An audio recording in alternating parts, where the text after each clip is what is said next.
Madame, Monsieur, la réélection de Donald Trump est bien plus qu'un événement politique électoral, c'est un véritable tournant historique pour les États-Unis et pour le monde. La victoire de Trump est bien plus qu'un triomphe politique, c'est une révolte contre l'établissement politico-médiatique et contre ces élites autoproclamées totalement déconnectées des réalités du peuple. Et cette victoire envoie un signe fort. Le peuple américain montre qu'il est possible de se dresser contre l'État profond, de rompre avec les tendances progressistes dominantes, de rejeter le déclin, la déconstruction, la destruction de nos nations. Le vent de la liberté s'est levé et il souffle désormais vers nous. En France, cette soif de liberté s'exprime à travers la presse alternative, avec TVL en tête de file, véritable navire amiral. TVL est un pilier du paysage audiovisuel français libre. TVL n'est ni à la botte des banques, ni à la botte d'un oligarque, d'un pays, d'un parti, d'un lobby. En échange, TVL compte sur votre soutien puissant, votre mobilisation militante en cette fin d'année où se construit son budget pour 2025. Grâce à votre aide, nous pouvons nous autoriser à voir les choses en grand, à innover, à renouveler, à avoir de l'ambition. Bref, à défendre la liberté à tout prix.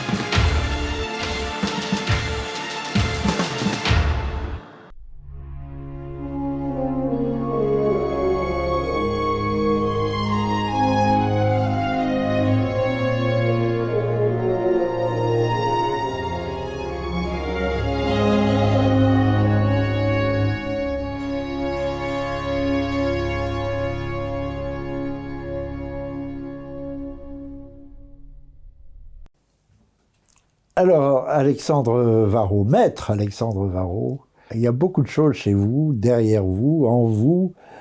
Vous êtes connu comme, actuellement surtout, l'avocat de Marine Le Pen dans un procès délicat qu'elle affronte actuellement. Vous êtes un avocat très connu, vous avez plaidé dans de nombreuses causes. Vous avez été l'avocat de Philippe de Villiers, vous avez été l'avocat de la Manif pour tous, par exemple, enfin, certains aspects de la Manif pour tous. Avocat, fils d'avocat, votre père était Jean-Marc Varrot, aussi grand ténor du barreau, ça se dit toujours, Alexandre ?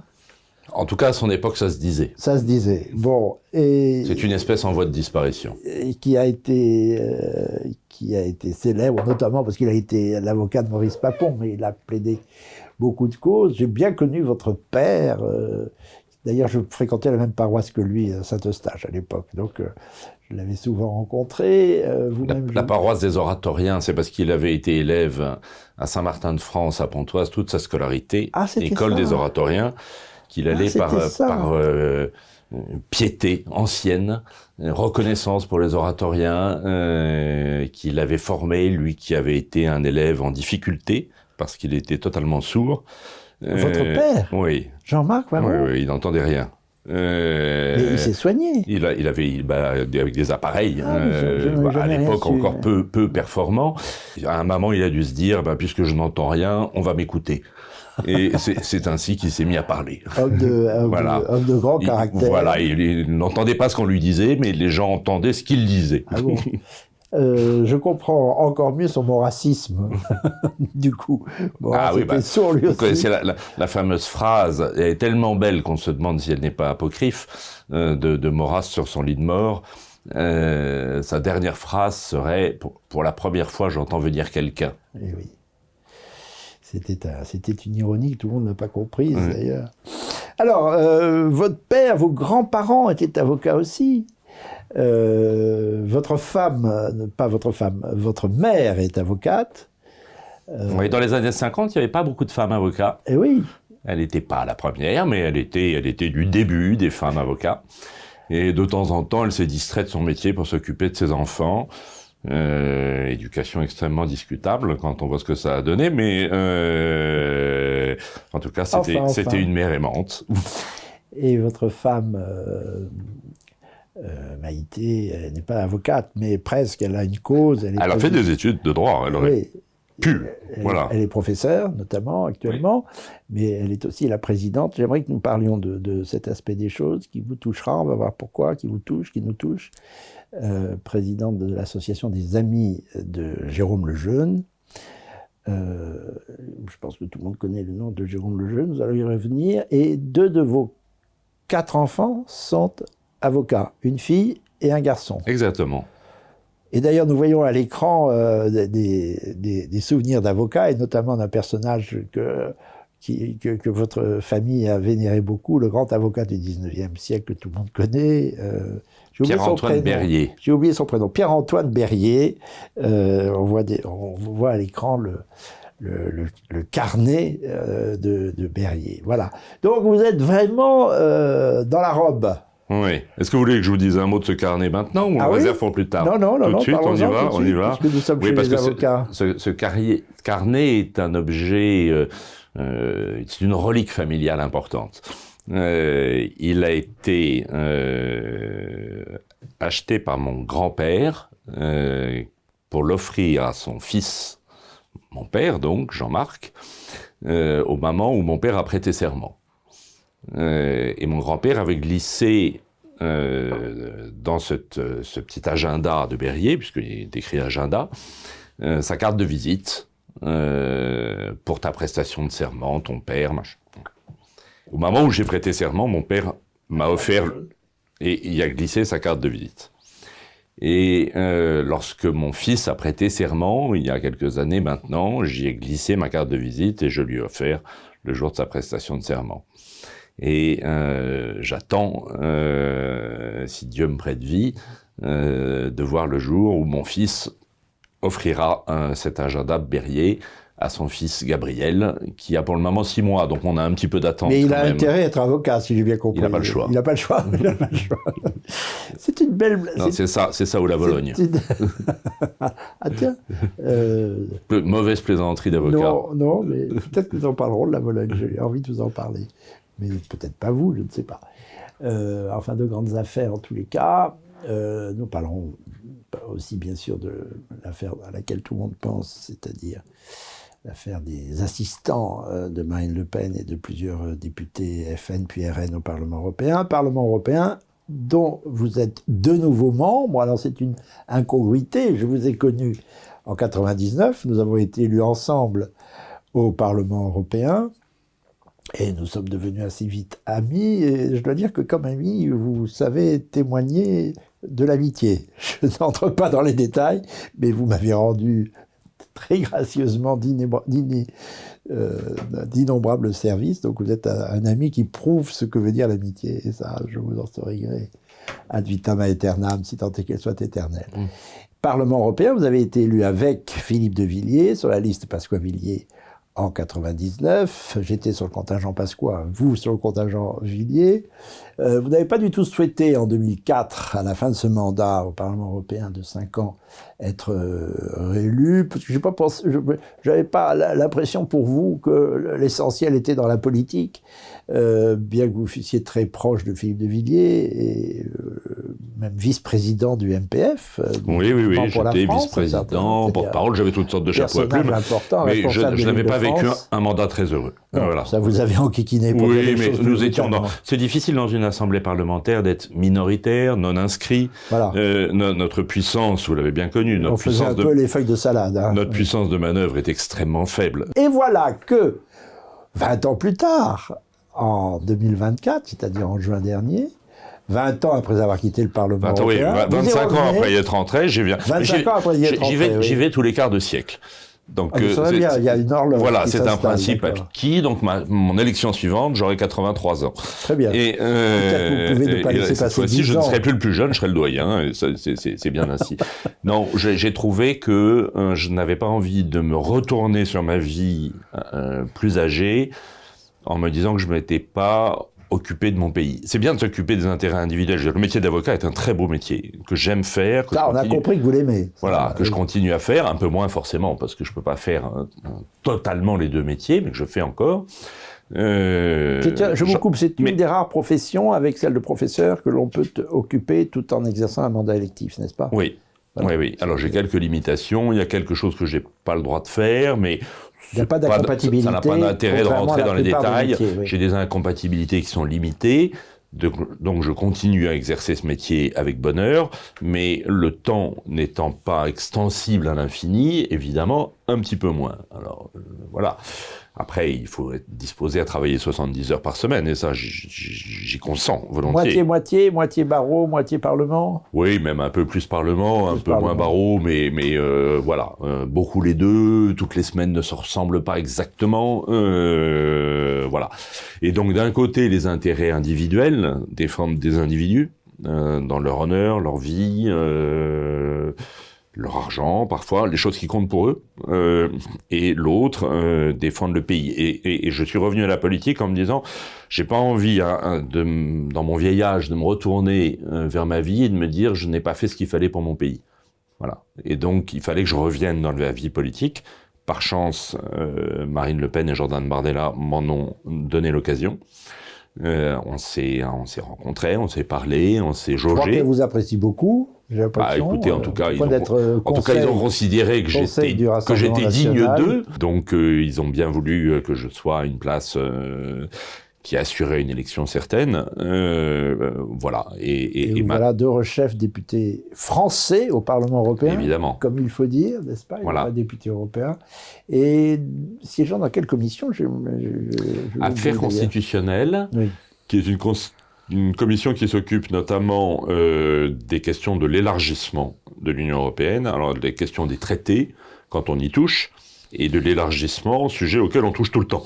Même quand on ne les respecte pas. Voilà, et l'élargissement est un sujet permanent, on voit arriver aux portes de l'Union européenne des pays dont il n'y a rien à dire comme tel. La Serbie est un pays tout à fait respectable, la Moldavie, voilà, c'est un peu les pays des Balkans qui sont à venir, mais nous ne sommes guère favorables à un élargissement continu de cette Union européenne, ni d'ailleurs à un approfondissement exagéré, enfin voilà. Et vous n'êtes même pas favorable, hélas, 3 fois hélas, à l'idée toute simple de déguerpir de ce guêpier, si je puis dire. Non, je ne pense pas que ce soit l'Union européenne à la carte, pas au menu. Essayer d'en faire quelque chose qui ne soit pas obligatoire, il faut la changer, il faut changer les traités, il faut l'améliorer. Mais je ne pense pas que nos concitoyens souhaitent que l'Union européenne déserte totalement nos perspectives. Donc, non, que l'Union européenne continue à exister, nous ne sommes pas des frexiteurs. Favorable ou non à un référendum, je ne sais plus, dans les... Sur un éventuel Frexit? Oui. Non, on ne le proposera pas. Non, on ne proposera pas. Et l'euro ? En tout cas, pas davantage pour l'euro. L'euro, c'était une très mauvaise idée d'y entrer. Ça serait une encore plus mauvaise idée d'en sortir. Alors, il y a une très belle image. C'était idiot d'entrer dans l'euro, mais c'est comme un avion. Quand on s'aperçoit qu'on est dans un avion qui va à Varsovie, alors qu'on aurait dû prendre un avion qui va à Madrid, on ne dit pas « ouvrez la porte, je saute ». C'est pas possible. C'est la même chose. Voilà. Ouais. Donc les conséquences économiques d'une sortie seraient certainement désastreuses, extrêmement inquiétantes pour les gens et désastreuses d'un point de vue macro ou microéconomique. Enfin bref, c'est pas une perspective. Donc l'euro, on fait avec. L'Union européenne, il faut la réformer. Là où les décisions se font, tout se fait en anglais. Alors dans l'hémicycle, c'est traduit. En commission, c'est traduit. D'ailleurs, on perd beaucoup, vous l'avez connu, on perd beaucoup de qualité et de compréhension avec ces traductions. Parce qu'ils font ce qu'ils peuvent, les traducteurs, mais ça donne une espèce de novlangue assez médiocre. Et du droit assez médiocre. On est très très loin du code civil, du début du 19e. Donc là où les décisions se font, c'est-à-dire dans les couloirs, dans les petites réunions, voilà, on parle anglais. Et si vous ne parlez pas anglais, vous n'appartenez pas au pouvoir.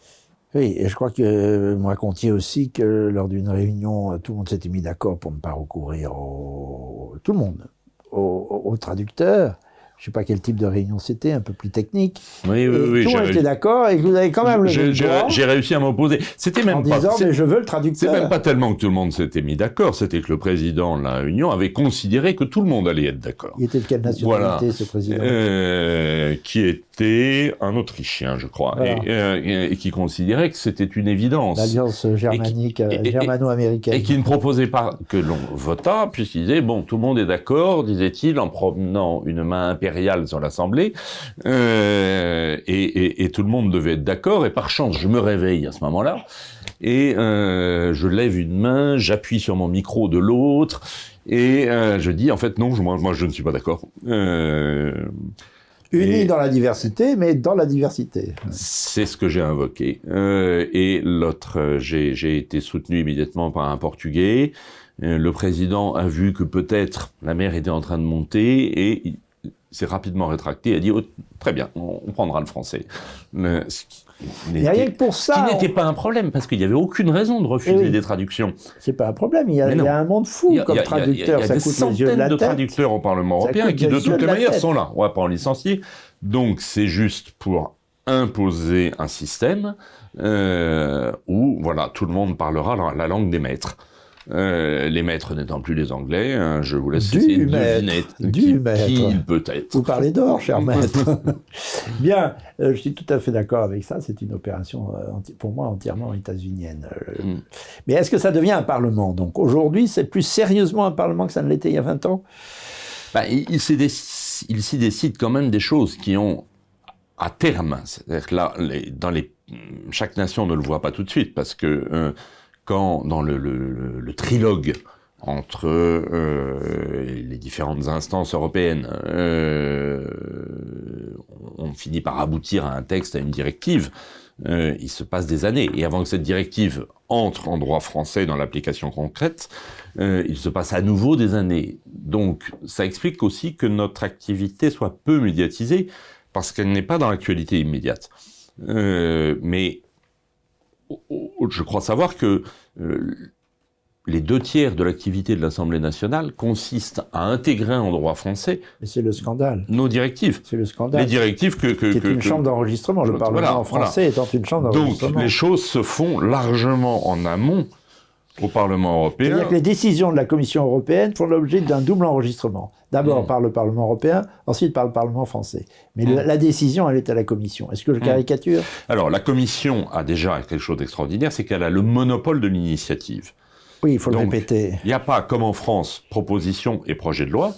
Proposition parlementaire et projet gouvernemental. Voilà. Il n'y a que la Commission qui puisse introduire un texte dans le circuit législatif européen.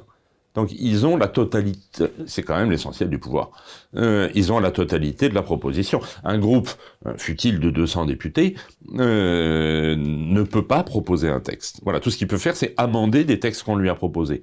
Mais si le texte qu'il souhaite ne vient pas, il ne viendra jamais. Et comment un souverainiste peut accepter ça? Nous l'avons fait, vous le faites. C'est absurde. On y va pour mettre des bâtons dans les roues, on y va pour essayer de changer le système.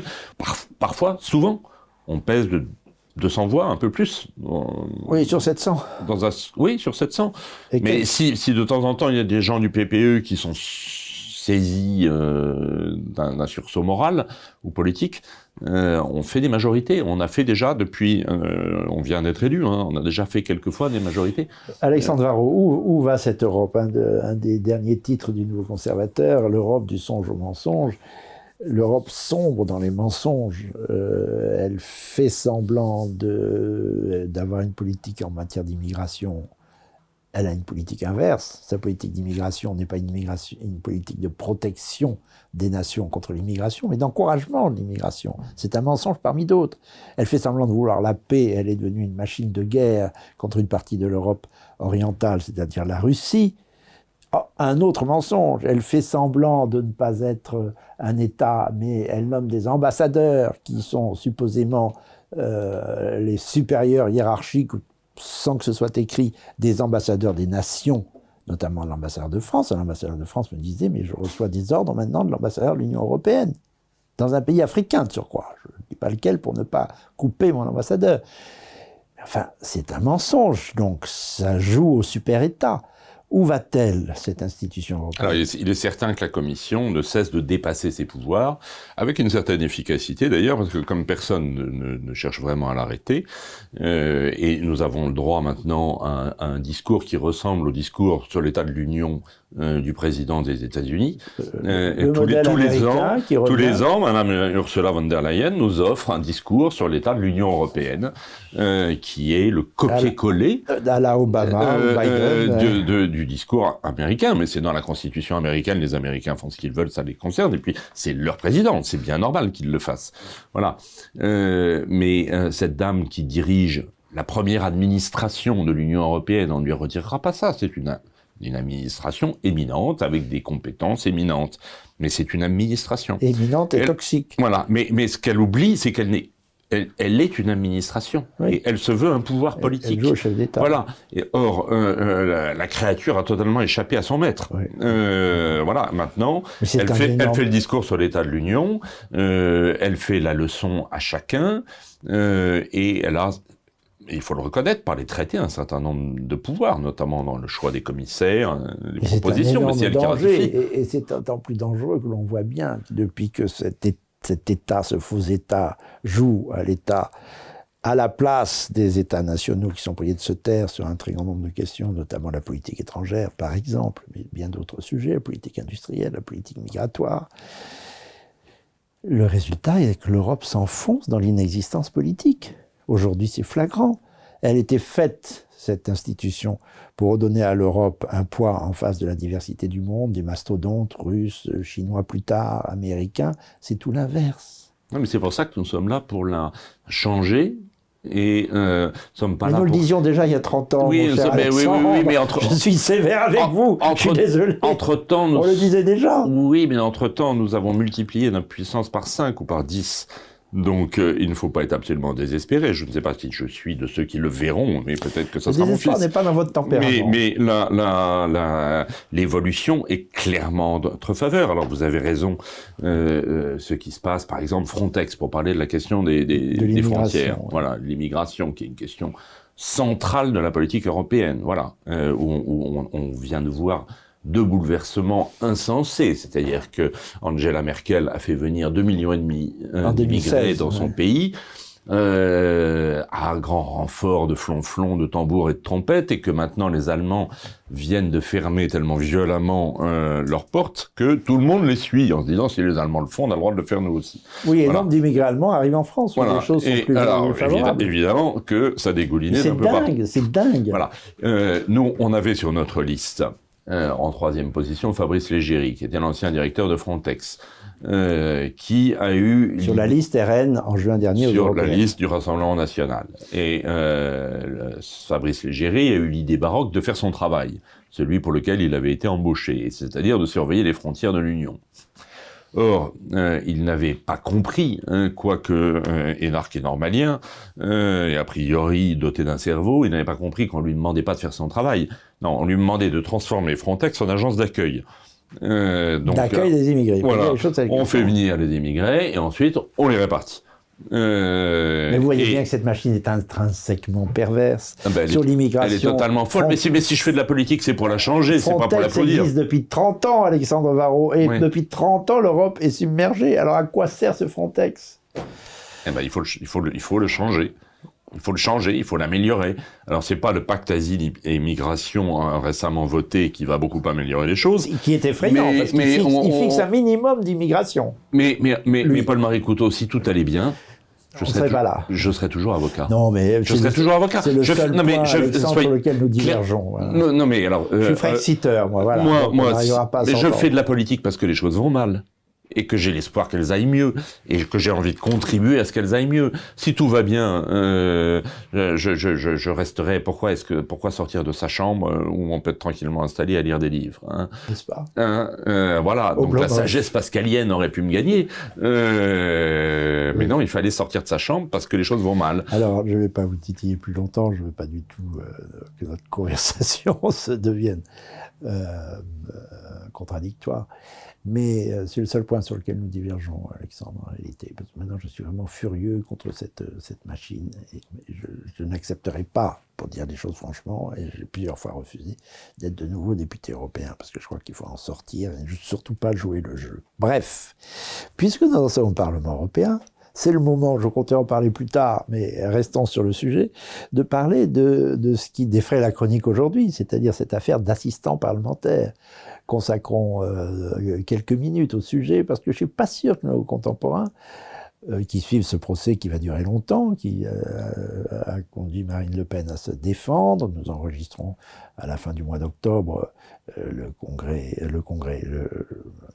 procès suit son cours. Quel est le chef d'accusation? Alors, tout le monde ne le comprend pas. Non, c'est normal que tout le monde ne le comprenne pas. Alors il faut le dire. Puisque c'est parce qu'il est absurde. Parce que c'est une critique. C'est absurde ce qu'on propose. Voilà. J'ai des divergences avec Marine Le Pen, certes, mais c'est absurde ce qu'on lui reproche. Oui, comme c'est un objet né dans un cerveau de l'Union européenne, il est nécessairement complexe et potentiellement absurde. Alors ce qu'on reproche. Alors dans cette affaire, je précise que je ne suis pas plus un des avocats de cette affaire, car ça fait partie des incompatibilités subsistantes. Je n'ai pas le droit d'être député et avocat dans cette affaire-là. J'y joue un rôle comme porte-parole du Rassemblement national à l'égard des médias dans ce dossier que je connais bien pour avoir été l'avoir accompagné pendant 10 ans. Ce qu'on reproche aux députés du Rassemblement national, c'est d'avoir eu des collaborateurs, des assistants parlementaires qui ne faisaient pas exclusivement du travail législatif. Je précise que la totalité des collaborateurs en question faisaient du travail politique, que pas un, évidemment, n'a eu un emploi personnel et que pas un n'a eu un emploi fictif. Ça n'est pas prétendu. Ce qui, était très courant au XXe siècle. C'est bien arrivé, on le sait très bien. Beaucoup de députés, voilà. Mettons que c'était avant notre arrivée en 99, oui, mais je n'ai pas garanti que ça ne... Des emplois familiaux. Des députés nommés assistants parlementaires, parce qu'ils n'avaient, c'est ça le centre du sujet, pas besoin d'assistants parlementaires, mais qui étaient rémunérés, ils nommaient leurs femmes, leurs tantes, leurs concierges, qui rétrocédaient une partie de l'argent. Bien sûr, rien de tout cela nous est reproché. La totalité des gens... C'est déjà mieux. Rien de tout ça nous est reproché. La totalité des assistants ont fait de la politique, et que de la politique. Il n'y a pas un centime qui a été détourné dans une poche privée. Ce qui nous est reproché, c'est que certains ont travaillé avec le Rassemblement national, à la demande de leurs députés. Ou avec d'autres partis, d'ailleurs. Voilà. Et nous, ça nous paraissait absolument normal. Il faut bien dire qu'à l'époque, tout le monde faisait ainsi. Et que, évidemment, la foudre est tombée sur nous, car nous sommes d'excellents partenaires de la vie politique. Voilà. Donc, on essaye d'expliquer au tribunal. J'ai l'impression, Marine Le Pen s'y emploie avec l'énergie qu'on lui connaît. Elle est aux audiences en permanence, elle bataille, elle explique, elle fait comprendre des choses qui sont mal connues, parce que la vie politique est parfois mal connue des juges. Et donc, je pense qu'elle est entendue, qu'elle va l'être, que nos seuls employeurs, notre employeur, c'est pas le Parlement européen. Nous n'avons pas été embauchés par le Parlement européen, nous avons été élus. Voilà. Donc, nous nous imposons dans cet hémicycle. Nos seuls employeurs sont nos électeurs. Ensuite, nous avons des devoirs à l'égard des électeurs. Pendant longtemps, mais je crois que ce n'est plus le cas, enfin de notre temps, le premier mandat, les députés étaient rémunérés par les assemblées nationales. Ah oui, ça n'est plus le cas. Maintenant, il y a un statut unique. Nos seuls employeurs sont nos électeurs. C'est à eux que nous devons des comptes. Notre seul devoir, c'est de faire de la politique. Et là, il faut rentrer dans une petite subtilité de science politique, mais qui commande le juridique. C'est que c'est pas le même métier d'être un député de la minorité et un député de la majorité. Et comment ? Quand vous êtes un député de la majorité, évidemment, vous faites du travail législatif, parce que, étant de la majorité, vous allez pouvoir faire la loi. Donc, comme député et vos collaborateurs avec vous, vous faites du législatif. Si vous êtes un député de la minorité, vous n'avez pas le pouvoir de proposer des textes. Et tous vos amendements sont rejetés. J'en témoigne. Voilà. Et les projets de rapport encore pire. Donc votre travail de député de la minorité, qu'est-ce que c'est ? Eh bien, c'est d'avoir l'espoir de devenir la majorité la fois d'après. Et donc, de contester, en tous les cas. Et de contester, et donc de faire de la politique. Voilà. Et donc vous faites beaucoup moins de travail législatif. Et c'est ça qu'on nous reproche. Et évidemment, ce travail politique que vous faites, et moins législatif par conséquent, vous le faites en lien avec votre parti, puisque c'est lui qui va commander l'élection suivante. Et l'accusation est absurde. Mais non, mais elle est pas du tout absurde, elle est géniale. Elle consiste à nous enfermer, oui, c'est ça. Voilà, dans une prison dorée dont nous ne sortirons jamais. Installez-vous dans les murs de Bruxelles, n'en bougez plus, vous trouverez tout. Il y a des restaurants, il y a un coiffeur. Et surtout, ne faites pas de politique. Mais surtout, continuez à faire du travail législatif qui ne sert à rien, et ne faites pas de politique au cas où vous pourriez nous remplacer un jour. Voilà. Et c'est très pervers. Ce système est total, et c'est très bien pensé. Et à un moment où ils ont vu qu'on avait l'intention de nous évader de la prison, eh bien, ils ont plainte du président socialiste du Parlement européen, transmis à la ministre socialiste de la Justice, Madame Taubira, qui transmet après à la justice, qui n'y comprend pas grand-chose et qui croit que nous sommes des employés du Parlement européen. Voilà, et tout ça dure 10 ans, et maintenant il faut qu'on s'explique et qu'on remette tout d'aplomb. On n'a rien fait de malhonnête. Et c'est d'autant plus absurde, je pense que vous allez plaider ça, enfin je suis tout à fait à votre disposition, et d'autres d'ailleurs pour témoigner, que dans la réalité du travail quotidien du député français ou de quelque nationalité que ce soit au Parlement européen, le travail proprement parlementaire et législatif est préparé par des fonctionnaires, des groupes qui font l'essentiel du travail juridique. Donc il y a un double emploi.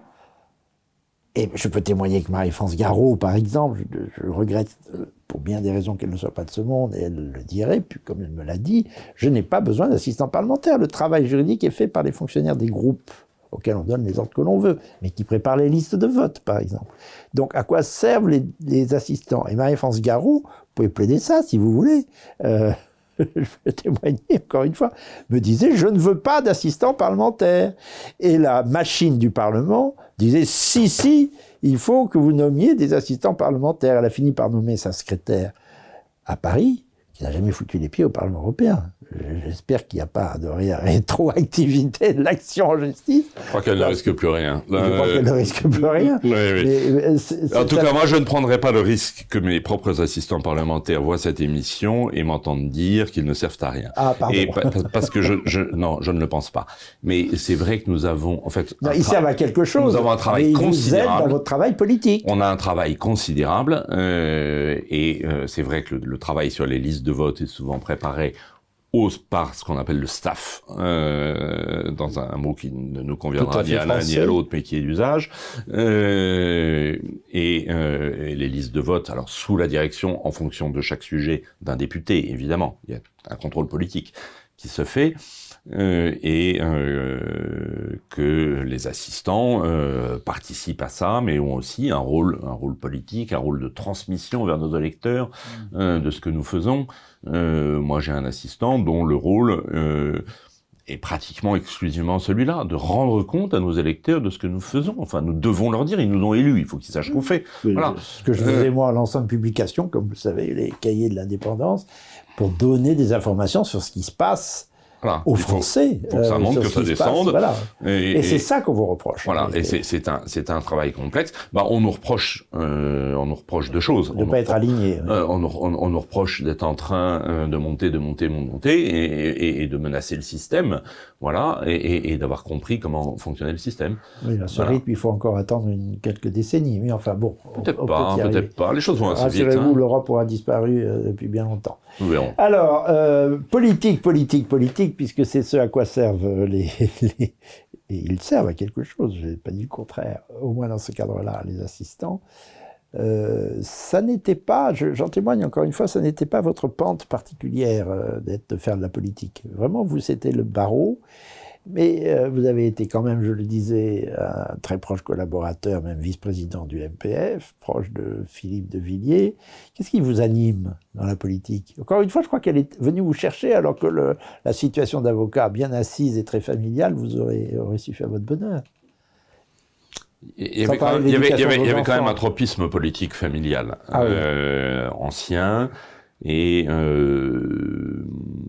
les conversations autour de la table du dîner, on maniait plus les idées générales que les anecdotes du jour. Pas les affaires juridiques, les affaires politiques. Jamais mon père ne parlait de ses affaires. Ah. Jamais. Même pendant l'affaire Papon, par exemple. D'abord, elles appartenaient au secret, et ensuite, non, on parlait... Dans les années 90, l'affaire Papon, on n'en parlait pas. Enfin, vous n'étiez plus sous son toit à ce moment-là déjà. Il était à Bordeaux à ce moment-là, on n'avait pas l'occasion, mais bien sûr qu'il est arrivé qu'on en parlât. Mais oui, on parlait beaucoup de politique. Ma mère était passionnée de politique et toute la famille est très intéressée par la vie politique. Et on a tous le sentiment que les choses dépendent de nous. Voilà. Alors, comme on peut, à notre échelle, avec nos petits bras et nos petits moyens, mais que ça ne nous est pas étranger, voilà, et que si on ne s'en mêle pas, eh bien, un jour, on le regrettera. C'est peut-être l'occasion d'évoquer un élément important de votre vie, parce que, venons-en à votre vie plus personnelle, vous avez perdu un frère aîné, dans des conditions affreuses, il avait 23 ans. Très jeune, Il se destinait au barreau, lui aussi? J'avais 18 ans, lui 23, il était étudiant en droit, il est mort dans un accident de voiture, avec son meilleur ami, qui heureusement a survécu à l'accident. Et qui pilotait la voiture, qui conduisait la voiture. Oui, mais bon, je n'en ai jamais tenu rancune et je suis resté ami avec lui, je l'ai vu encore récemment. Pas facile. Nous avons fait une messe pour les 40 ans, c'était il y a 40 ans, de la mort de mon frère, et c'était très curieux, il était mort un vendredi 13 septembre 1984, et nous avons fait une messe de souvenir un vendredi 13 septembre 2024. Il y a quelques jours. Ça retombait un vendredi 13 absolument par hasard. Voilà. Et par hasard. Et j'ai trouvé une trentaine de ses amis de l'époque, dont quelques-uns, je ne les avais pas vus depuis 30 ans ou 40 ans. Comme quoi la mémoire, ça marche. Qui venaient là. Et ils venaient là pour lui. Et j'ai eu le sentiment qu'ils venaient aussi là un peu pour eux, parce que c'était leur passé. Et ils se disaient, wow, 40 ans, c'est quand même incroyable. Parce qu'ils se souvenaient de lui comme si c'était hier. Et ils disaient, nous avons 40 ans de plus désormais. Il était en plus, comme vous, d'ailleurs très brillant, enfin très prometteur. Voilà, alors Charles-Henri était un militant politique, bon, à 23 ans, évidemment, il n'avait pas une longue vie derrière lui, mais une vie belle et engagée, oui, de militant nationaliste. Et effectivement, il n'avait pas modifié le programme génétique de la famille. Et puis voilà, les choses se sont interrompues de cette manière tragique. Qui a bouleversé votre père. Il faut dire que vous avez une sœur, c'est peut-être l'occasion d'en parler aussi. Oui, Laurence. Laurence Varro, certains de nos auditeurs connaissent, qui a été membre de plusieurs cabinets ministériels et qui joue un rôle, qui a une forte personnalité aussi. Voilà. Et votre père n'a plus eu que 2 enfants. Voilà. À partir de cette funeste journée du vendredi 13 septembre 84. Si je vous en parle, c'est aussi parce que les blessures, d'une certaine façon, vous rendent plus fortes. Je crois que, puisque nous en sommes aux blessures, il y a une autre blessure dans votre vie. Vous vous mariez, vous avez plusieurs enfants, 4. 6. 6, pardon, excusez-moi. Et c'est beaucoup de joie et beaucoup de soucis. Je sais. C'est comme un enfant multiplié par 6, voilà.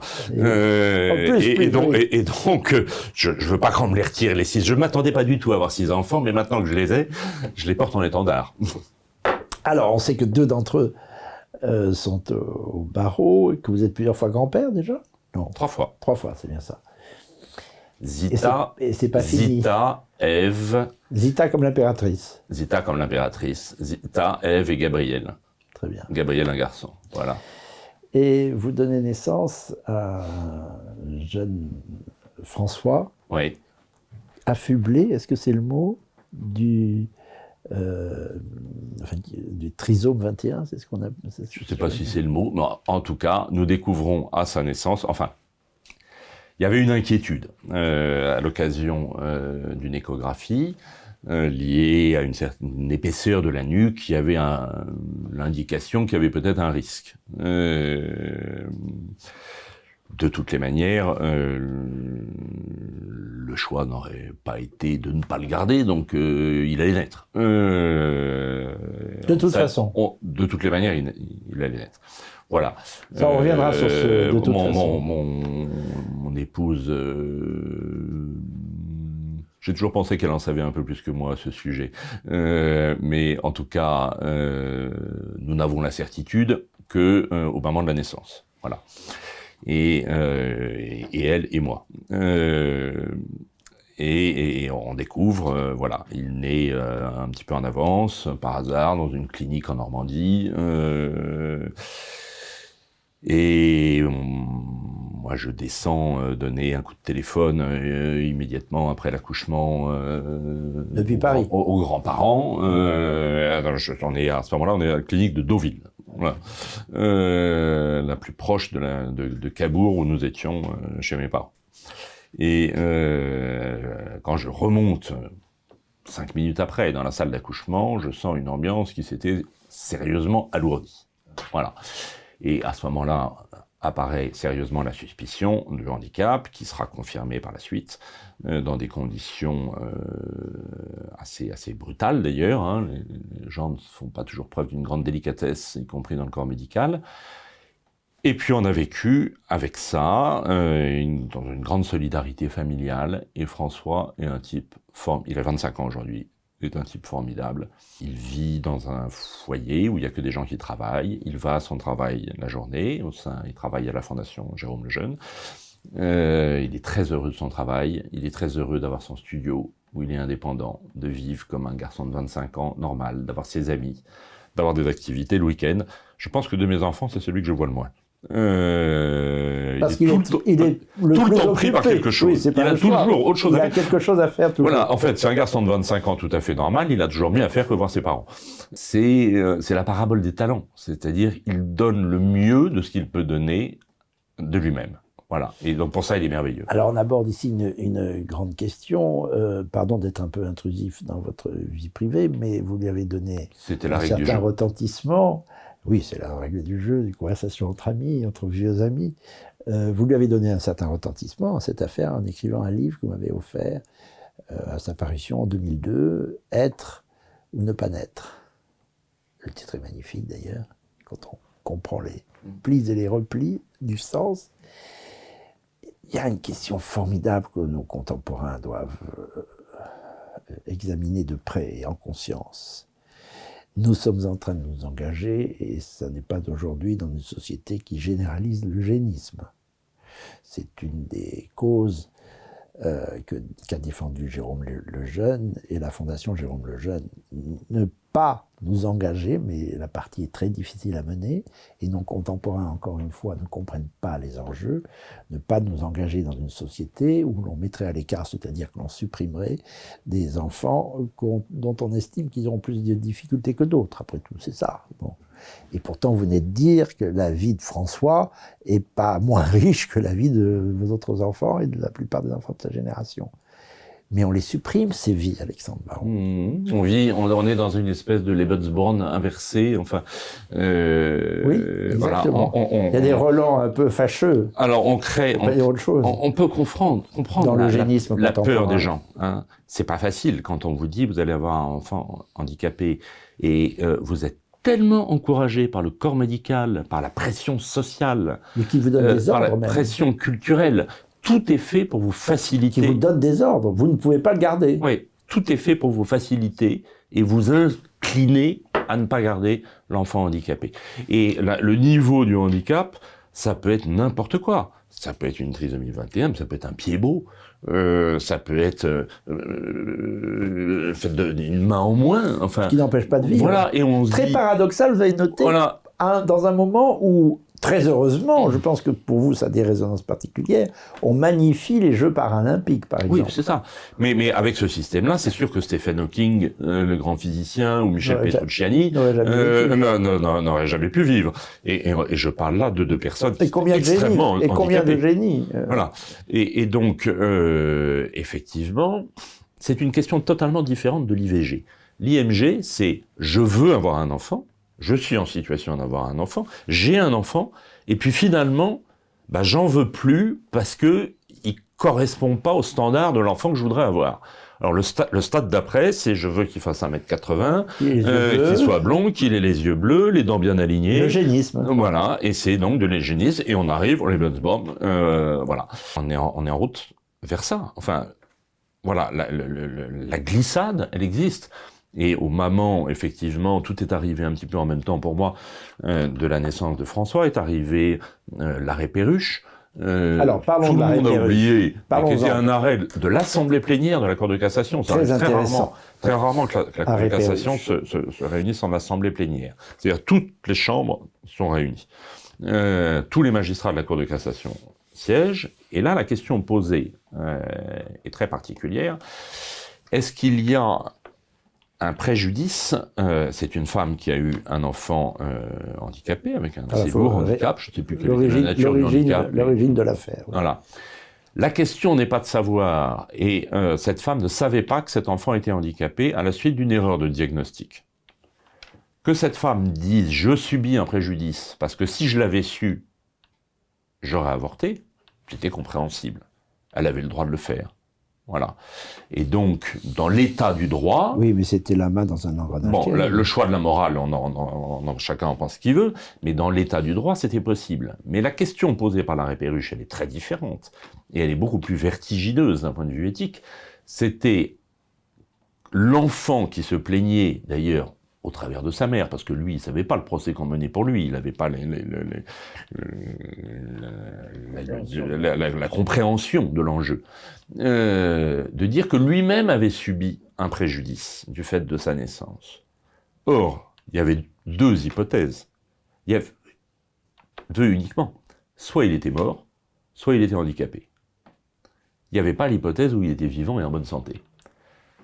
Donc, la logique de l'arrêt Perruche, qui accorde une indemnisation à ce garçon, c'est qu'il a subi un préjudice, donc c'est pire d'être handicapé que d'être mort. Et alors là, en templant, les tambours se sont mis à battre. J'ai écrit un livre, il se trouve que ça arrive très peu de temps après ma première élection au Parlement européen. 2000-2001, voilà. Très peu de temps après la naissance de mon fils François, etc. Je trouve un écho. J'écris un article sous le titre « L'immonde meilleur des mondes ». C'est ce que je fais de mieux, les titres. Qui deviendra le livre « Être ou ne pas naître ». Voilà. Et voilà, François, c'est une aventure incroyable. Alors, il faut pas non plus mythifier tout ça. C'est quand même un garçon qui est malade. Voilà. Donc, c'est pas drôle pour lui. Hein. Il vaudrait mieux qu'il soit en bonne santé. Et il est tout à fait suffisamment conscient pour se dire et nous dire de temps en temps pourquoi est-ce que je suis comme ça. Mais il vaut mieux vivre. Il en souffre, mais il vaut mieux vivre. Et sa vie vaut la peine d'être vécue. Et sa vie, elle est souvent belle, mais c'est certain que qu'il souffre d'une maladie qu'il a et que, à vue d'homme, on ne sait pas pour le moment guérir. Alors, vous avez dit tout à l'heure, enfin, je conseille d'ailleurs la lecture de ce livre qui a 22 ans. Et alors, 22 ans plus tard, je vais vous dire une chose, mon cher Alexandre, c'est du jour où j'ai lu ce livre, que vous m'avez fait la grâce de m'offrir au Parlement européen, je me souviens très bien du jour. Je l'ai lu très vite, que je me suis dit, alors là, ce type, vous, parce que je ne vous connaissais pas si bien, impeccable. M'avait beaucoup séduit à travers ce livre et j'en conseille la lecture, je dois dire, parce qu'elle est touchante, vous y mettez tout de vous, beaucoup de sensibilité, beaucoup d'amour, beaucoup de talent pédagogique et aussi beaucoup de connaissances juridiques. Que dirions-nous aujourd'hui, qu'avons-nous à dire à nos contemporains pour qu'ils cessent de considérer comme allant d'elles-mêmes, j'allais dire l'euthanasie, mais commençons par l'eugénisme, allant de lui-même l'eugénisme, c'est-à-dire on supprime ce qui n'est pas dans la norme. Vous disiez tout à l'heure, je ne vous gourmande pas, nous avons déjà eu un petit différend tout à l'heure à propos de l'Union européenne, en sortir et y rester. Vous avez dit tout à l'heure, c'est indépendant de la question de l'avortement. Je ne crois pas, mais on peut mettre ça de côté. C'est pas tout à fait la même logique. C'est quand même des gens qui ont choisi d'avoir un enfant. Vous vous élevez contre l'avortement thérapeutique. Ça, c'est un fait. Qui d'ailleurs est étendu à des mois et des mois et des mois après la grossesse. Pratiquement jusqu'à la naissance. C'est-à-dire que c'est un infanticide. Quand on invoque l'avortement... À raison, non pas de la souffrance de la mère, mais de qui est l'enfant. Voilà. C'est en ça que l'IMG et l'IVG ne sont pas du tout la même chose. Comment faire? Bien Écoutez, que la philosophie soit assez proche. Je vais vous proposer une solution. Parler de culture de mort, nous sommes dans les deux cas dans la culture de mort. Je vais vous proposer une solution dont vous verrez qu'elle est un peu une pirouette, mais pas uniquement. Allons-y. Que tous ces gens retournent voir, ils sont combien? 10, 11 millions à être allés voir le film Un petit truc en plus, qui traite uniquement d'un groupe de personnes handicapées. 11 millions? Oui, c'est le succès cinématographique de l'année, mais sans précédent, c'est considérable. Et vous suivez une équipe de personnes handicapées, voilà, dont une grande partie d'entre eux sont porteurs d'une trisomie 21. Les Français ont trouvé ce film formidable, ont trouvé toutes ces personnes handicapées extrêmement sympathiques et formidables, ont versé une larme en regardant le film. Bien maintenant qu'ils se retournent vers eux-mêmes et qu'ils se disent, est-ce que c'est uniquement au cinéma, ou est-ce que dans la vraie vie, je suis capable également de les trouver formidables? Et voilà. Là est la question. On a déjà eu le coup, il y a 20 ans, avec le film qui s'appelait, je crois, Le 8e jour. Je me souviens du nom de l'acteur, Pascal Duquesne, qui avait été un immense succès cinématographique également. Assassinat entre deux frères, je crois. Alors, à chaque fois, ça a été la même chose, là, pour Duquesne, comme pour le film de Arcus, Un petit truc en plus. Tous ces gens-là descendent les marches du Festival de Cannes, tout le monde applaudit, tout le monde pleurniche, tout le monde trouve ça merveilleux. Et pourtant... Et maintenant, mettez ça dans la vraie vie, les gars. Voilà. Transformez l'essai et dites-vous que ça vaut la peine d'être essayé et écoutez. Alors, je jette pas la pierre aux gens qui n'y arrivent pas, qui sont... Il y a des gens qui sont déjà dans des situations très difficiles. Qui voient arriver, je sais pas, j'imagine, une femme seule, qui voit arriver en plus un enfant handicapé, qui est dans une situation économique précaire, faut tenir compte de tout. Voilà. Moi, c'était plus facile. Nous, on avait déjà des enfants en bonne santé, on était un couple, une famille, on avait une situation qui allait bien. On pouvait supporter le choc. Voilà. C'est un choc. Mais on pouvait le supporter. C'est plus dur pour d'autres. Non, mais tout le monde doit se poser la question. Posons les choses en principe. On ne porte pas atteinte à la vie humaine, qui est un mystère. Pour les chrétiens que nous sommes, vous l'êtes. Vous êtes chrétien, vous êtes catholique, pratiquant. Je joins les mains immédiatement. Pas du tout intégriste, contrairement à un portrait de vous fait sur vous par le Monde d'aujourd'hui. Le journal Le Monde. Pas intégriste du tout, ça j'en témoigne. Mais évidemment, ce qui est derrière cette question dont nous parlons, c'est la question de la foi dans la vie, et qui est un des cultes entretenus au fil des siècles et des millénaires par la religion catholique. C'est elle qui manque. C'est peut-être cette dimension de la foi et de l'éducation du cœur contemporain que la foi arrivait à entretenir pendant des siècles. Le cœur de nos contemporains est sec, Alexandre Varron. Oui, mais c'est peut-être ce que j'évoquais tout à l'heure en parlant de la parabole des talents. Il y a pas de... Il y a des vies plus douloureuses que d'autres, mais il y a la nécessité de tirer le meilleur de ce qu'on est et d'assumer ses qualités. Il y a des gens qui ont reçu énormément et qui en font peu de choses, et ceux-là seront jugés probablement sévèrement, même si j'espère que l'enfer est vide. Ah, vous l'espérez? Vous êtes allé le visiter déjà? Il ne faut pas espérer que l'enfer soit vide.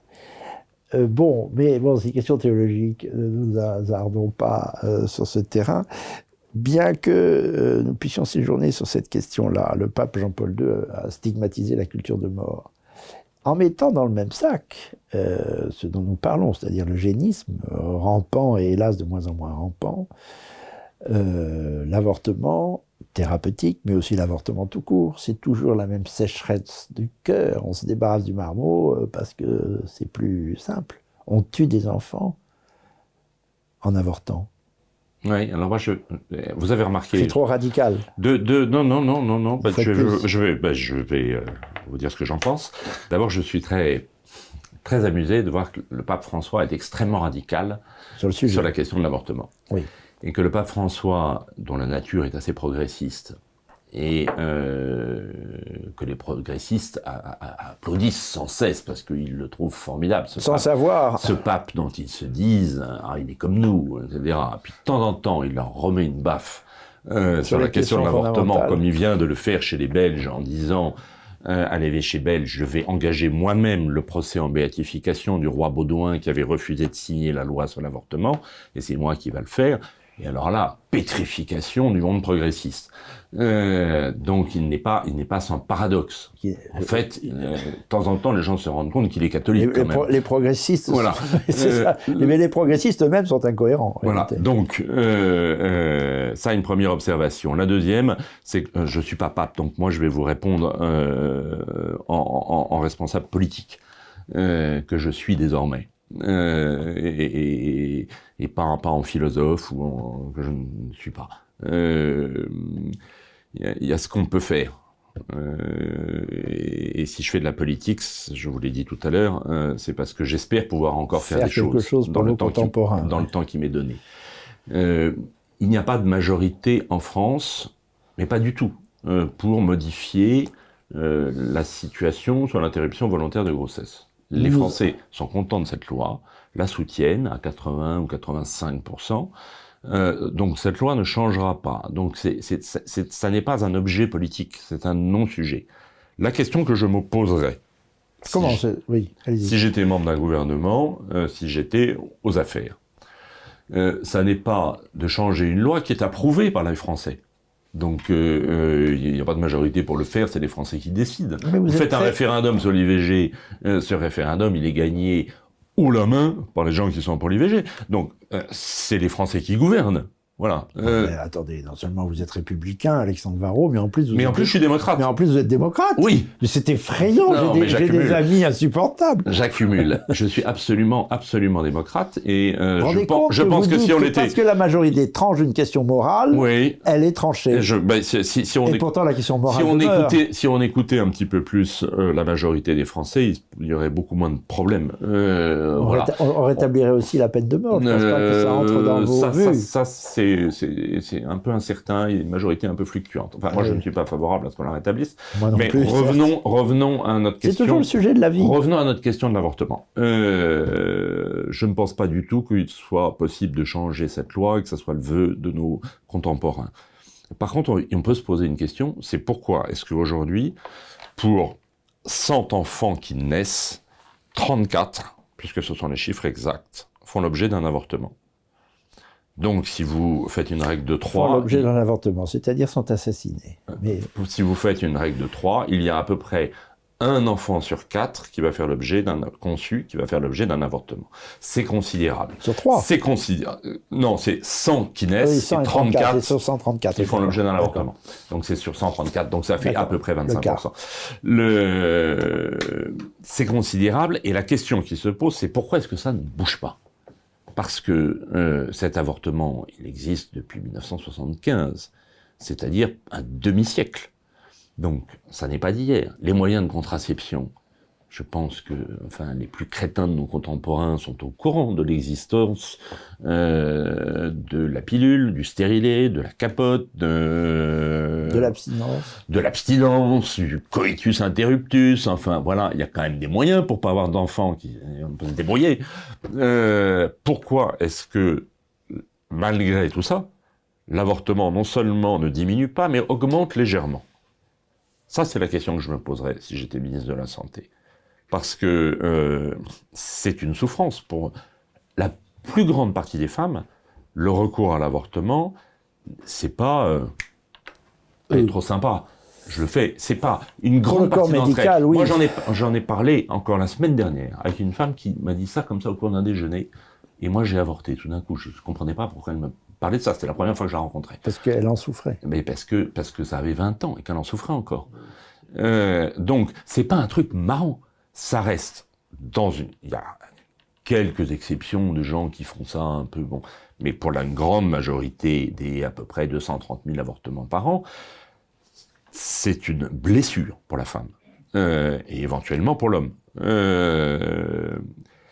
Et donc, si on peut éviter, mais quand même souvent. Vous savez, les femmes disent. Si on peut éviter les blessures, on les évite. Donc, il faudrait chercher le moyen, non pas d'interdire l'avortement, mais qu'il y en ait moins, tout simplement. Voilà, qu'il y en ait moins.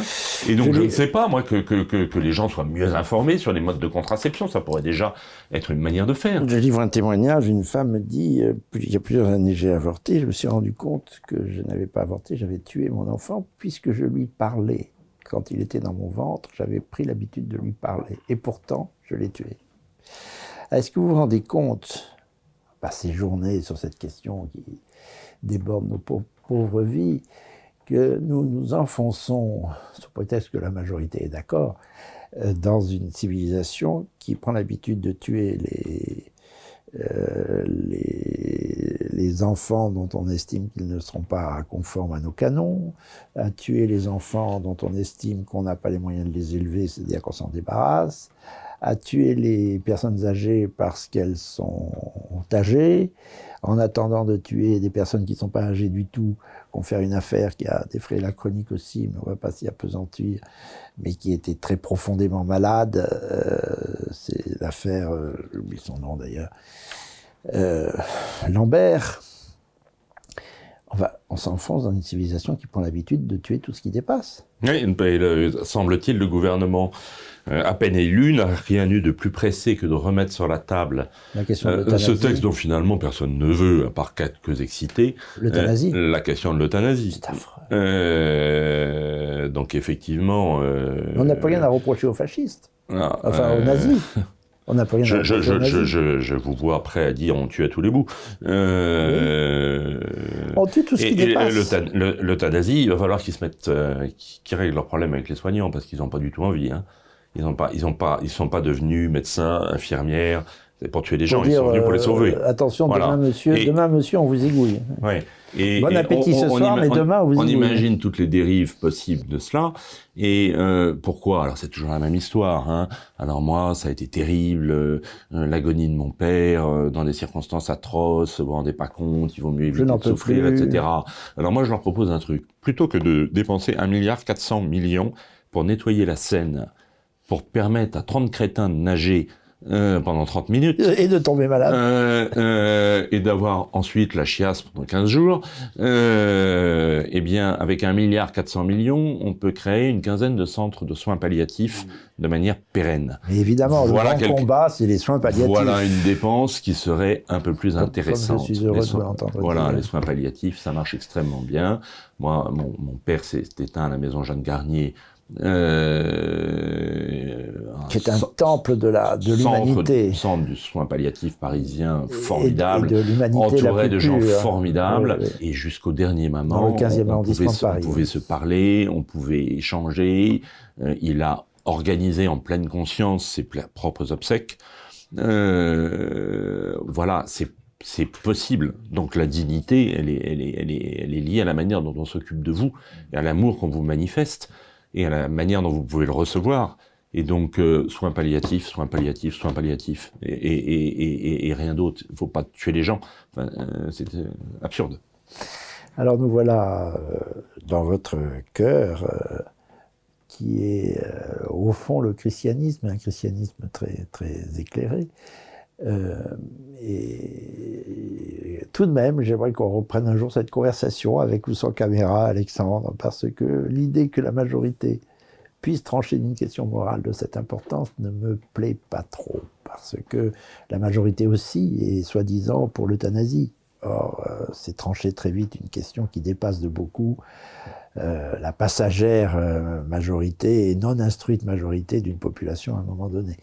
Bon, je ne vois pas de moyen actuellement d'échapper au choix démocratique qui me paraît, de manière churchillienne, le seul régime possible. Voilà. Là, il disait, je crois, le pire des régimes à l'exclusion de tous les autres. Tous les autres, oui, d'accord. Mais je demande à examiner tous les autres avant de savoir s'ils sont pires. Je pense qu'ils sont meilleurs. En tous les cas, des questions de cette importance ne doivent pas être laissées, à mon avis, au choix démocratique, surtout quand on va jusqu'à, autre pierre dans votre jardin, jusqu'à installer cette culture de mort sous les espèces de l'avortement dans la Constitution, comme s'il n'y avait rien de plus irréfragable, de plus sacré dans un monde qui n'a plus de sacré que l'autorisation de tuer des enfants. Ben, quand on n'a rien d'autre à faire dans la vie politique, on envoie des symboles. Oui. Voilà. C'est pas une raison pour le Rassemblement national d'ajouter foi à ce genre de démarche. C'est une définition d'ailleurs des politiciens, d'être des manipulateurs de symboles. Oui. Donc quand on est incapable d'empêcher le déficit, quand on est incapable d'empêcher les gens de vivre dignement de leur travail, quand on est incapable de faire barrage à l'immigration, d'empêcher l'insécurité, bref, de tout ce qui occupe véritablement les gens, eh ben, on leur fait croire que le sujet important de l'instant, c'est de constitutionnaliser l'IVG. Ce qui était d'autant plus ridicule que les juristes avertis savent qu'il était déjà constitutionnalisé. Il y avait déjà un arrêt du Conseil constitutionnel qui a au moins 15 ans. Ce qu'on voulait, c'est qu'il soit bien connu qu'il a intégré dans le bloc de droit de tuer des enfants était au summum de nos valeurs. Mais non, mais il s'agissait de distraire le peuple des vrais sujets. Ouais. Alexandre Varrot, est-ce que tout cela ne tient pas finalement à l'avenir, au sort de la chrétienté française ou de la chrétienté européenne? Vous défendez l'Europe, certes, mais comment défendre l'Europe sans défendre son substrat culturel, la chrétienté? Et comment penser à un avenir pour la France s'il ne se restaure pas, à tout le moins, sur une base minimale d'une élite agissante, la vieille, la traditionnelle chrétienté française? Je parle un langage abscon pour vous, ou un petit peu dépassé? Non, je veux parler un langage que je comprends, mais que... alors l'Europe ne serait rien sans ce grand manteau d'église et de couvents, et sans le grand élan monastique qui a permis de civiliser l'Europe. Et puis la chrétienté des Européens, c'est-à-dire le don de soi, le dépassement de l'égoïsme, qu'on ne retrouve pas nécessairement en Chine ni aux États-Unis. Bien sûr, pas du tout. Et une conception de l'homme, de sa liberté individuelle, de son rôle dans la société, qui est propre à la chrétienté, et qui, voilà. Le service des autres. Et qui existe encore malgré tout. Je veux dire, il y a encore une chrétienté après la chrétienté. La preuve, c'est elle qui nous enfonce sur le dossier de l'immigration. Voilà, c'est parce que nous avons le souci des autres que nous ouvrons nos portes. Donc tout ça nous a fondés.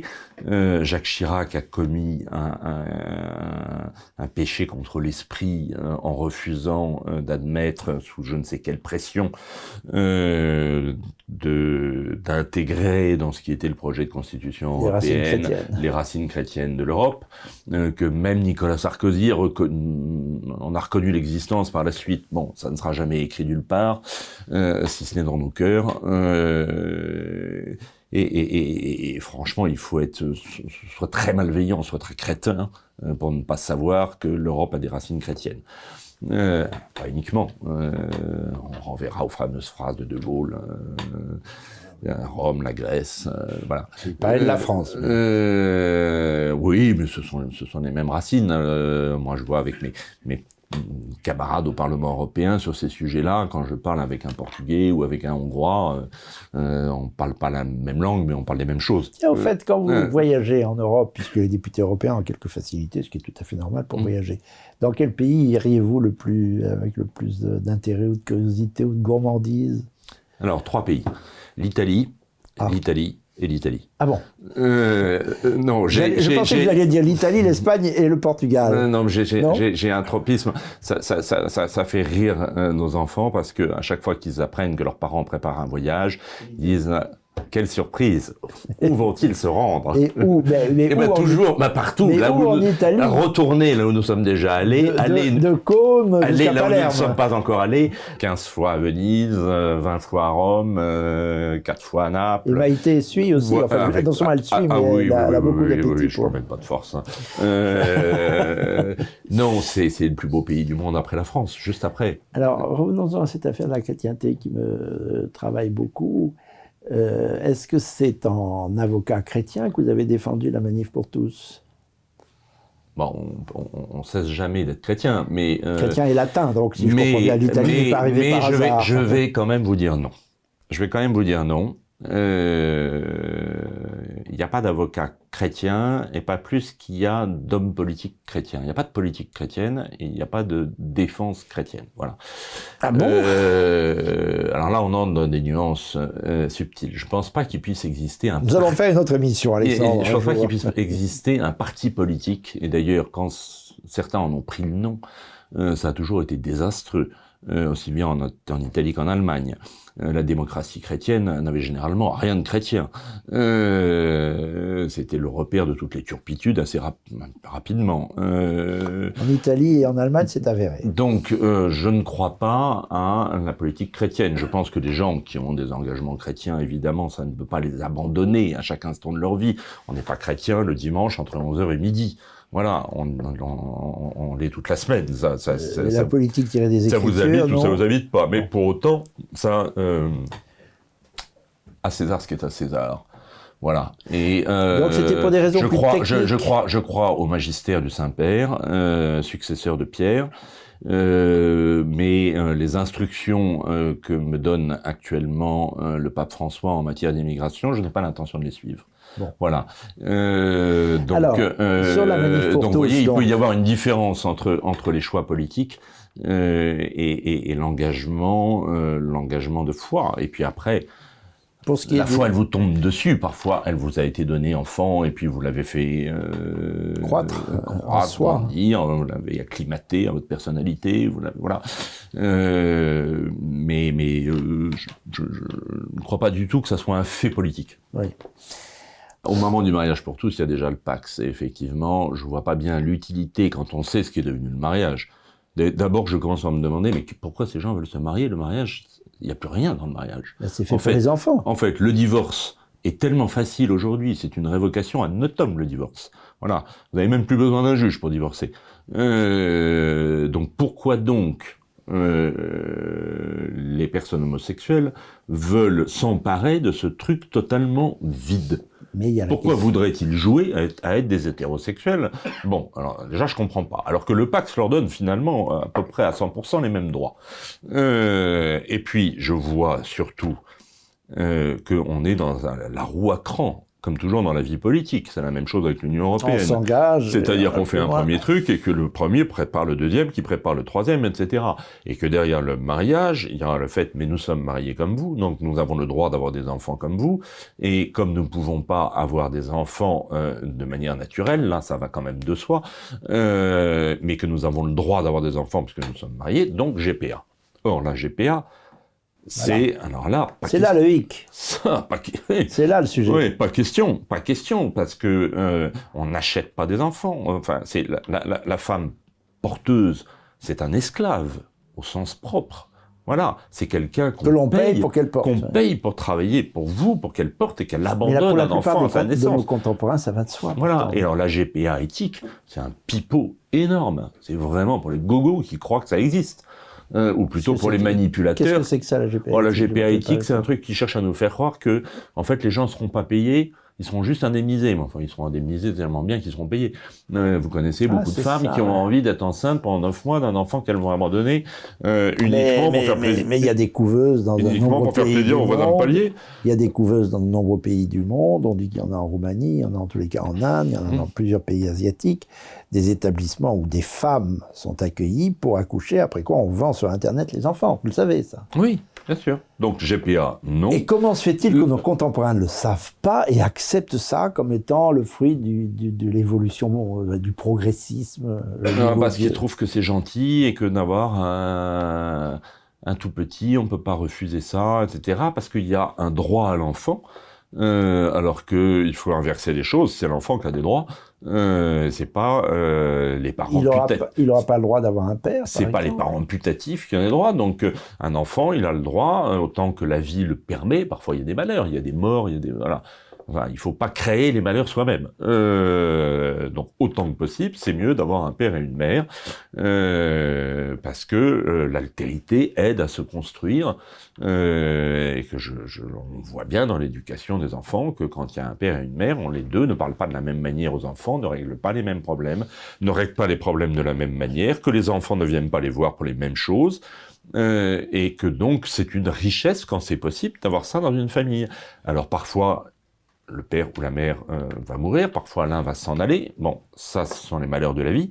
Mais le construire ab initio, c'est pas une bonne idée. Enfin, c'est pas une bonne idée, c'est une méthode, c'est une très mauvaise idée.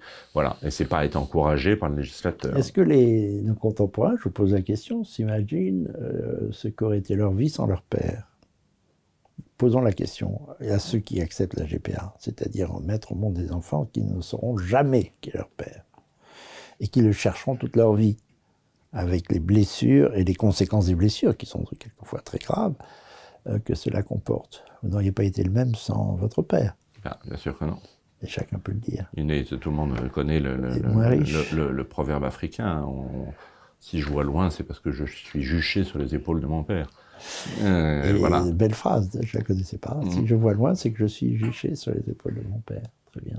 Beaucoup de gens peuvent comprendre le rôle de leur père et pourtant acceptent la GPA comme si... Mais peut-être qu'il y a une ignorance, non? Je me trompe. Oui, je pense qu'il y a une large part d'ignorance, de pression sociale, de pression médiatique. C'est là où il faut être, c'est le bon courant, c'est être gentil. Et puis il y a les médias. Et puis il y a les médias gentil. Les médias vous disent, vous êtes gentil. Si vous êtes pour ça, vous êtes gentil. Si vous êtes contre ça, vous êtes méchant. Et c'est vrai que c'est une réflexion un petit peu complexe. Voilà. Nous avons donc abordé beaucoup de questions. Je vous remercie beaucoup d'être prêté à cet exercice spécialement passionné, je dois dire, sans préjudice des autres conversations que j'ai eues jusqu'à présent. Mais quittons-nous sur des notes plus légères. Vous nous avez apporté un stylo que l'on voit à l'écran qui montre que vous êtes aussi un homme de lettres, lecteur, auteur. Vous écrivez à la plume? Alors, un peu, je n'écris pas tant que ça, et d'ailleurs, je dicte essentiellement. J'ai pris l'habitude de dicter. C'est ce que font beaucoup de professionnels. Et ma pensée, c'est d'adapter au fil du temps. Et si je dois écrire, ma plume ne va pas assez vite. Et donc, en dictant, je peux aller au rythme qui convient pour moi. Mais ça, ce sont des habitudes personnelles. Vous utilisez toujours ce stylo familial? J'ai quand même quelques instruments d'écriture, et notamment ce stylo que je vous ai montré. Vous l'utilisez toujours?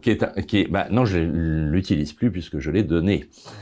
C'est un stylo qui avait été offert par mon grand-père à mon père. J'ai toujours connu mon père avec ce beau stylo gainé de cuir. Qui a plus d'un siècle. Stylo. Comme quoi vous êtes un peu conservateur. Voilà, je l'ai reçu de mon père. Et à la naissance de mon premier petit-fils, j'avais 2 petites filles, mon premier petit-fils il y a 6 mois, pour que ce stylo reste entre des mains masculines. Oresco référence. Masculine. Oui. Attention, je vais dire à Marine Le Pen ce que vous dites là. Je l'ai donné à mon petit-fils sous l'usufruit de son père, mon fils. Très bien. Ça c'est du conservatisme pur sucre, mon cher Alexandre. Absolument. Et au travers d'un stylo, je vous laisse imaginer tout ce qu'un psychanalyste pourra penser de tout ça. Évidemment, c'est riche. Et vous avez le temps de lire au milieu de tant d'activités politiques, juridiques, familiales? Je dois lire malheureusement un peu trop de bêtises en anglais produites par le Parlement européen, mais ce sont les obligations de ma charge. Je parle de lecture. Oui, mais ça se lit aussi. Qu'aimez-vous? Quels sont vos auteurs favoris? Donc le temps m'est un peu pris pour ça. Alors, vos 3 auteurs favoris? Alors, mes 3 auteurs favoris. Dieu. Non, pas Dieu. L'œuvre est considérable. Mais... Antoine Blondin. Pour la pureté du style. Nous sommes chez lui ici, vous savez, nous sommes dans le quartier latin. Et je fais partie des personnes à qui Antoine Blondin a donné une gifle. Et laquelle? Je rentrais, j'étais un jeune homme, je rentre chez Castel, dans la discothèque que vous avez peut-être connue. À 300 mètres d'ici. Oui. Voilà. Il y a un sas d'entrée, et je vois Blondin qui sort dans l'état normal qui est le sien, c'est-à-dire complètement sous. Je dois avoir 18 ans, je baisse la tête et je lui dis « Bonsoir, maître ». Il me regarde. Il avait espéré entrer à l'Académie française. Il me regarde l'œil vitreux et il m'allonge une claque. Évidemment, pas rendre à Antoine Blondin la gifle reçue. Et oui, il n'avait pas réussi à entrer à l'Académie, alors c'était dur. Et voilà, mais la pureté de la langue, l'élégance de la pensée. L'élégance. Blondin, merveilleux. Mais en fait, je devais vous donner que des hussards, mais il y en a bien d'autres. Alors, bon, en poésie, Verlaine, évidemment. Hein, il y a rien de plus beau, semble-t-il, que Verlaine, un poète particulier. Ce génie dépravé, ces histoires folles avec Rimbaud, le coup de pistolet de la gare, tout ça est merveilleux. Vous aimez le 19e, je crois. Et en littérature, oui. Beaucoup. Oui, politique, c'est moins intéressant. C'est agité. C'est moins intéressant. Et la peinture, c'est un peu plus conventionnel. Et puis, pour des raisons à la fois littéraires et personnelles, Jacques Laurent, parce qu'il se trouve que par des hasards de la vie, je suis l'ayant droit de Jacques Laurent. Et Jacques Laurent n'avait pas énormément d'amis. Voilà, et mon père était un de ses très chers amis. Et, il y a beaucoup de littérature autour de vous. C'est trouvé son héritier, je le suis à la suite de mon père. Vous avez été longtemps, hélas, il n'est plus de ce monde, le beau-frère de Pierre-Guillaume de Roux, l'éditeur, qui était le mari de votre sœur, dont nous parlions tout à l'heure. Et si je vous parlais de peinture, ce serait qui? D'abord, ça y est, je cherchais le vers de Verlaine, qui est le plus beau de la langue française. Et comme le vent soufflait une embellie, nous nous prêtâmes tous à sa belle folie. Quand vous avez écrit ça, vous pouvez retourner vous coucher. Oh, c'est déjà pas mal. Et comme le vent soufflait une embellie, nous nous prêtâmes tous à sa belle folie. Magnifique. Vous me disiez en peinture. En peinture. Ah, peinture. Alors, moins 19e, là. On ira chercher... Plus classique. Ouais, chercher plus loin, plus vers Poussin. L'Italie. Italie, bien sûr, mais Poussin, c'est l'Italie déjà. Les grands Italiens, mais plutôt la peinture du 16e, 17e siècle. Oui. Et la musique, il me souvient qu'il y avait, dans le cabinet de votre père et le vôtre, une musique que l'on entendait quand on appelait, qui était une chanson d'Henri Salvador. Une chanson douce, je crois. Oui, Henri Salvador, bien sûr. Jeune... Mozart, beaucoup, la messe du couronnement, Don Juan, voilà, ça j'ai écouté ça tant de fois. Et puis maintenant plus peut-être la musique baroque. Je prends pas assez de temps à écouter de la musique, malheureusement. Mais très important dans l'éducation des enfants, la musique. Vous les élevez par la musique. Je ne suis plus un enfant, et je n'ai plus d'enfants à la maison. J'ai plus de reproches à me faire, mais j'en écoute pas assez. Mais si je sais ce que j'écouterais si je prenais le temps de le faire. Et vous savez ce qu'on dit, que Dieu doit beaucoup à Jean-Sébastien Bach. C'est exact. Écoutez, j'ai scrupule et un peu de chagrin de devoir mettre un terme à cette conversation qui m'a beaucoup passionné. Je le dis une fois de plus. Je ne le dis pas toujours, Alexandre Varro. J'annonçais d'entrée de jeu qu'elle serait riche, elle le fut. Il n'est pas exclu que je vous demande de revenir un jour, car vous avez encore beaucoup de choses à dire. Et peut-être pouvons-nous nous quitter sur cette chose merveilleuse que vous nous avez livrée et qu'il faut que nous sucions comme un bonbon délicieux, ce vers de Verlaine, Alexandre Varro, qui sera notre conclusion. Et comme le vent soufflait une embellie, nous nous prêtâmes tous à sa belle folie. Vive la langue française et vive la France. Merci Alexandre Varro. Merci beaucoup. Merci Paul-Marie Couteau.